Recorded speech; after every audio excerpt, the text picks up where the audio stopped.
Guys আজি 4 দিন মান হল আৰু 4-5 দিন মানে হল আৰু মই বিশেষকৈ এটা ভিডিঅ' বনাবলৈ ওলাইছোঁ আপোনালোকৰ মাজলৈ আৰু ভিডিঅ'টো দিম বুলি বহুতে আশা কৰি আছিলোঁ কিন্তু মই বিশেষকৈ টাইম পোৱা নাই আৰু টাইম মানে মেইন কথা কি মই কামত থাকোঁ বেছিভাগ কামত থাকিলে অকণমান অসুবিধা হৈ যায় কাৰণ মই গধূলি আহি নাপায় প্ৰায়ভাগ 8-9 এনেকৈ আন্ধাৰ হৈ যায় আৰু ঘৰত আহি পোৱালৈকে সেই হিচাপে ভিডিঅ'টো বনোৱাটো বহুত অসুবিধা হয় তাৰ মাজত মই এটা ভিডিঅ' আজি 3-4 দিন মান আগত পালোঁ এটা আমাৰ ঘগ্ৰাপাৰৰ নাচিক ব্লগদাৰ এটা ভিডিঅ' পাইছিলোঁ কোটকাৰ নলবাৰী ডিষ্ট্ৰিক্টৰ ঘগ্ৰাপাৰ আৰু তেওঁৰ গাঁও হৈছে কোটকাৰ নাচিক দাই তাৰমানে এটা ব্লগ ভিডিঅ' বনাইছিল তেওঁলোকৰ ঘৰত গৈ আৰু সেই ভিডিঅ'টো চাই মই বহুত দুখিত আৰু বহুত বেয়া লগা তাৰমানে এটা পৰিৱেশ তেওঁলোকৰ আৰু তেওঁলোকৰ তাৰমানে যিটো ভিডিঅ' বনাইছে নাচিক দাৰ আৰু মোৰ সবিশেষ নাচিক দাক বহুতখিনিতে আগবাঢ়ি যাবলৈ মোৰ ফালৰ পৰা অনুৰোধ জনাইছোঁ আৰু এনেকৈ আগবাঢ়ি যাই থাকক নাচিক দা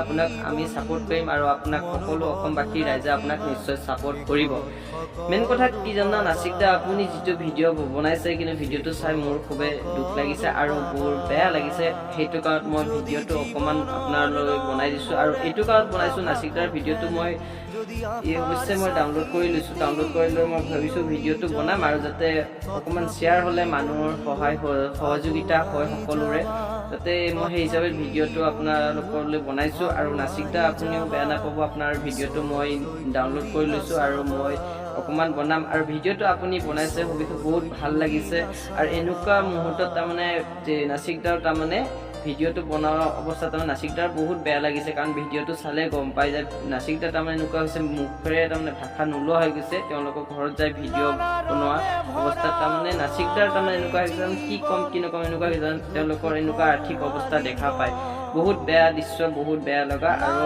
নাচিক দাই যিখিনি ভিডিঅ' দিছে মোৰ স্ক্ৰীণত মই লগাই দিম আপোনালোকে সকলো ৰাইজবাসীয়ে চাব আৰু যিজন নাচিক দাৰ কথা মই আপোনালোকক কৈছোঁ তেওঁক আপোনালোকে সকলোৱে ছাপোৰ্ট কৰক আৰু এনেকৈ মৰম দি থাকিব আগলৈও যাতে তেওঁ বহু আগুৱাই যাব পাৰে অতি সোনকালে সেইবাবে মই আপোনালোকক অনুৰোধ জনাইছোঁ মোৰ তৰফৰ পৰা আৰু মোৰ তৰফৰ পৰা নাচিক দাক অশেষ ধন্যবাদ জ্ঞাপন কৰিছোঁ যে এনেকৈ আপুনি আগবাঢ়ি যাই থাকক আৰু মেইন কথা কিয় মই আৰু ভিডিঅ'টো বনাইছোঁ নাচিক দাৰ ভিডিঅ'টো মই আপলোড কৰি লৈছোঁ ডাউনলোড কৰি আপলোড কৰিম বা মোৰ লিংক এই স্ক্ৰীণত মই ভিডিঅ'টো দি দিম মই এড্ৰেছবিলাক নকওঁ তথাপি একবাৰ কৈছোঁ নলবাৰী ডিষ্ট্ৰিক্ট ঘগ্ৰাপাৰ কোটকা গাঁৱৰ এঘৰ মানুহ তাত গৈছিল নাচিক দাই গ'লে এই যিটো অৱস্থা হৈছে মই ভিডিঅ'টো সম্পূৰ্ণ তাত লগাই দিম আপোনালোকে চালে গম পাই যাব ভিডিঅ'টোত ক'ত কি হৈছে কি হোৱা নাই আপোনালোকে খালি যদিও সহায় কৰিব নোৱাৰে তাত তেওঁলোকৰ একাউণ্ট নম্বৰ দিয়া আছে সকলোখিনি দিয়া আছে তাত আপোনালোকে যি কৰে আৰু আপোনালোকৰ ওচৰত মই ভিডিঅ'টো বনাই দিছোঁ যেনেকৈ নাচিক দাই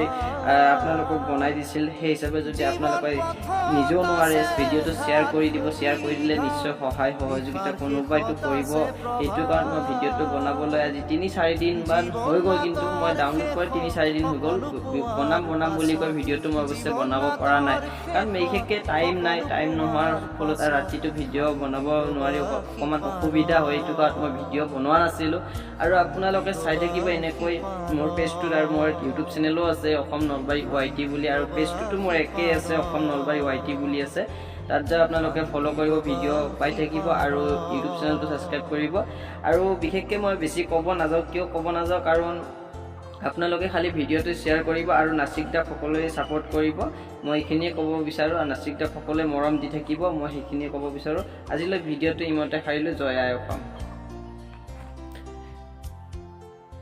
নমস্কাৰ মোৰ অন্য এটা ভিডিঅ'লৈ সকলোকে স্বাগতম জনাইছোঁ আৰু আমি আহি আছোঁ নলবাৰী জিলাৰ কটকীয়া গাঁৱৰ এটা দুৰ্ভগীয়া পৰিয়াল ওচৰলৈ কিছু অকণমান খোৱা বস্তু হওক বা আৰ্থিক সহযোগী হওক দিবলৈ আহিছোঁ কাৰণ এই দুৰ্ভগীয়া পৰিয়ালটো হ'ল কটকীয়া গাঁৱৰ অতুল দাস আৰু ধীৰাজ দাস এই দুজন ব্যক্তি এতিয়া বৰ্তমান বিচনাতে পৰি আছে মাতৃ অসহায় গতিকে এনে ক্ষেত্ৰত ৰাইজৰ যি সঁহাৰি বা ৰাইজৰ যি আমাৰ সহযোগ এই সহযোগটো বিচাৰি পৰিয়ালে এতিয়া হাতযোৰ কাটৰ মিনতি কৰি আছে গতিকে এই ক্ষেত্ৰত আমি সকলোৱে সহযোগ কৰিব লাগিব আৰু মই দেখুৱাম পৰিয়ালটো কেনেকুৱা অৱস্থাত আছে মাতৃৰ কথা শুনিম আৰু 2023 চনৰ ডিচেম্বৰ মাহত এটা ভয়ানক দুৰ্ঘটনা সংঘটিত হৈছিল আৰু এই দুৰ্ঘটনাটোৰ ফলতে এতিয়া যি ধীৰাজ দাস এই ধীৰাজ দাস বৰ্তমান বিচনাতে পৰি আছে দেউতাকো বিচনাত পৰি আছে আৰু মাতৃৰ অসহায়।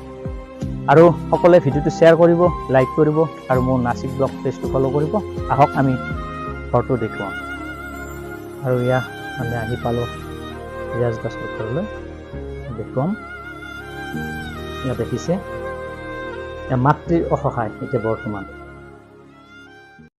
আৰু এনেকুৱা পৰিৱেশতে আছে ধীৰাজ দাস। এটা সময়ত ঘগ্ৰাবোৰ আমাৰ সৰ্গেশ্বৰ দ্বাৰা দোকানত কাম কৰি আছিল আৰু 2023 চনৰ ডিচেম্বৰত ভয়ানক বাইক দুৰ্ঘটনা সংঘটিত হয়। দেউতাকো অতুল দাস বিচনাতে পৰি আছে। অসহায় চৰকাৰলৈ আহ্বান জনাইছে। বহুত সহায় কৰিছে ৰাইজে, বহুত সহায় কৰিছে আৰু যাতে অকণমান সহায়ৰ হাত আগবঢ়ায়।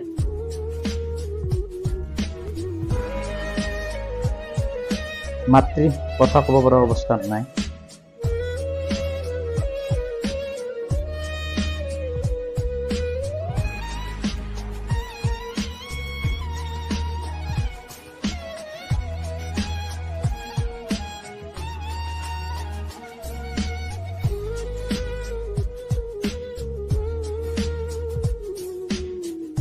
আৰু এই ধীৰাজ দাস আৰু দেউতাক অতুল দাস দুইজনে বৰ্তমান বিচনাতে শৌচ পেচাব কৰি থাকে।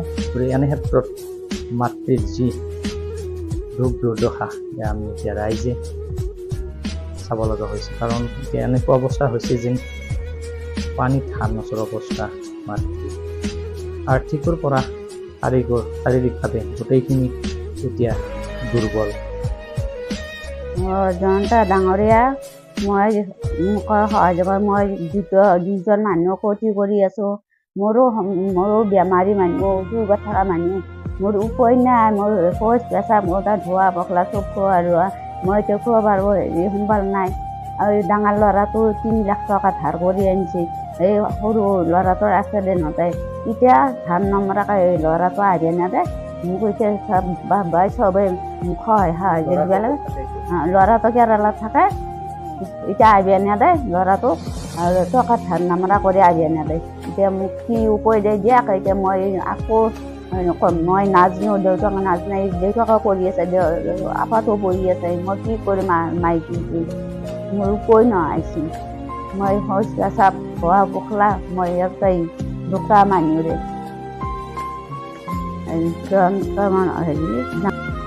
ৰাইজক মই হাজিৰ কৰি কৈছোঁ।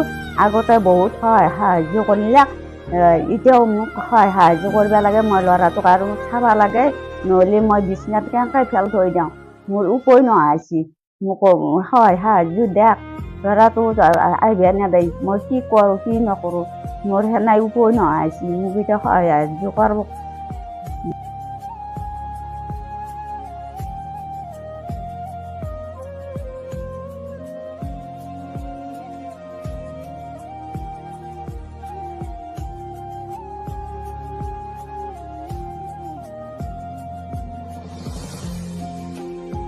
না মই কি কৰোঁ কি নকৰোঁ, মই উপায় নহৈছে। মই ল'ৰাটোক কেনেকৈ চাই থাকোঁ, মই চাবৰ উপায় নহৈছে। মোৰো ভাত পানী নাই, মই ভাত খাব নোৱাৰোঁ, আকৌ খাব নোৱাৰোঁ। মই ল'ৰাটোক চাই মই কি কৰোঁ, মোৰ উপায় নহৈছে। মোক দিয়ক, উপায় নাই, মোক সাহায্য কৰি দিয়ক।